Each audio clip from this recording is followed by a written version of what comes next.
मग आम्ही त्या फॉरेस्ट संपर्क केला. त्याच्यानंतर बाकी पुण्याच्या काय तिथे जाऊन संपर्क केला आणि मग पाहिलं की बाबा ही काय प्रकार आहे हा.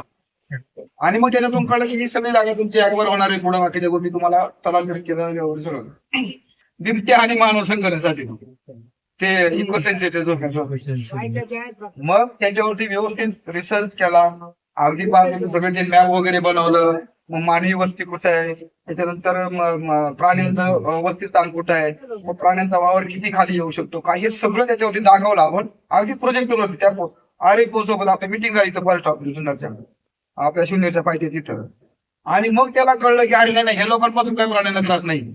मग कुठंतरी ते लोक जरा शांत झाले. आता अजूनही त्याच्या लोकांना काय आपल्याला माहित नाहीये आपण काय, पण ती लोक जी फरार झाली तर ते आजपर्यंत परत मन आलं नाही का बाबा ते काय झालं.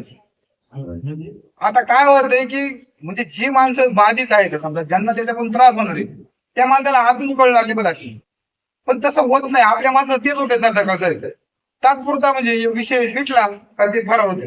आता तुम्ही बी तसं करू नका बरं, नाही तर आज नाही तरी परवा का होईना पण आजारी साहेब येणार आहेत, ते काय सुट्टी देत नाहीत पुन्हा. त्याच्यामुळे तुम्ही हा भ्रम काढून टाका की ही मंडळी आली आता 4-8 दिवस थांबत आणि मग संपल, असं काय होणार नाही. त्यांना जवळ दुसरी का तिसरी नोटीस येऊन गेलेली, पण त्या मंडळींच्या अजूनही असं वाटतं का झालं संपलं तेव्हा होऊन गेलं ते आता.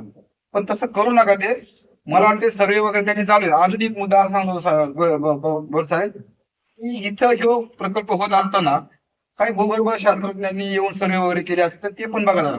ते डिपार्टमेंट आपण पुण्यात आहे ना, चालू आहे ना, हा चालू आहे. तर त्यांचे काय रिपोर्ट वगैरे असतील तर ते रिपोर्ट सुद्धा काढून घ्या.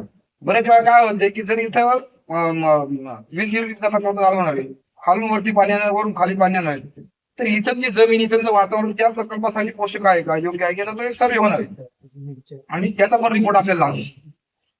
जर त्याच्यामध्ये काही लेखून सापडले तर आपल्याला ते पॉझिटिव्ह असणार आहे. आपण त्याच्यावरती पण मांडू ना. तर इथं ती भौगोलिक परिस्थिती सांगते का हे करू नका, आपण कोण करताय कशासाठी करताय. बरं अजून एक मुद्दा, यांच्या जलसंपदा विभागाने ही पण माहिती घ्या की धरणाच्या भिंतीपासून साधारणतः किती किलोमीटरवरती, किती मीटरवरती, फुटावरती असे वेगळे प्रकल्प उभारता येतात बाबा, त्याची एक माहिती घ्या.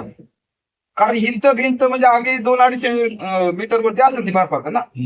मग तिथून इथे एखादा प्रकल्प उभा करता येतोय का, असं काय आहे का बाबा. मग धरणाला त्याचा काय धोका आहे का. आता तुम्ही म्हणजे हे कसं सांगता सापडायचं तुम्ही ते तर तिकडे बांधून घ्या, आपल्याला काय करता येतं. पण आपल्याला जे आपण म्हणतो ना ढाल करणे, ढाल, हे सगळं ढालीचं मुद्दे ते. आपण काय करायचं, गव्हर्नमेंटच ढाल घेऊन गव्हर्नमेंटच्याच पुढे करायचं. हे बघा ते तुमचं ढाल आहे. तुम्ही ते भूसंपादन कायदे ना त्याच्या अंतर्गतच हे होतं. म्हणजे एन्व्हायरमेंटल इम्पॅक्ट असेसमेंट आणि सोशल इम्पॅक्ट असेसमेंट हे दोन प्रकारचे सर्व करावेच लागतात. ते जर पॉझिटिव्ह असतील तर मग ते प्रोसेस नाही. पण आता काय सर्वेला ग्रामसभेच्या समोर ठेवायला लागतं, ग्रामसभेची मान्यता लागते त्याला. आणि अर्थात आजपर्यंत कोणी विचारच नाही मान्यता लागते.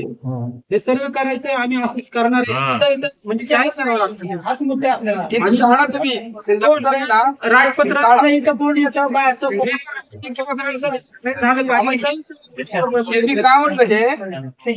म्हणलं हाते ढाले आणि याचा आधार घेऊन आपण गव्हर्नमेंट सोबत फाईट करू शकतो. म्हणजे माझे या ठिकाणी मत आहे. आणखी बाकीचे काही मंडळी आहेत त्यांनी बोलावं.